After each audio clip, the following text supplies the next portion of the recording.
Investment remains critical for sustainable growth of the economy, and given the current confluence of favorable factors, it is time for the private corporate sector to also come forward in a big way. There are signs of private sector investment happening in a number of sectors as I listed out, but I think the scope can be more, and it is for the private sector players to really take their own call. I'm no one to give advice on this issue, but from a regulator's perspective, and from the perspective of where our economy stands, from the perspective of the opportunities that lie ahead, from the perspective of the outlook that we have ahead of us, I think it is time also for the private sector to ponder, to consider, and step up their investment in their respective businesses.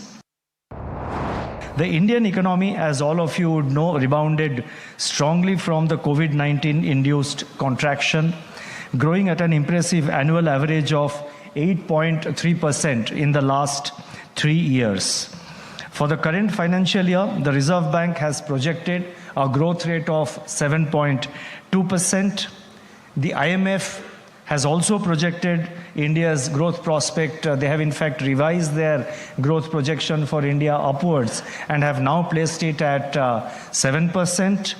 And 2 days ago, the World Bank has also upgraded India's growth forecast to 7% for the financial year 24-25. So as you can see, I think the projections made by all the agencies, international agencies, as well as the Reserve Bank, I think our perceptions and projections are converging.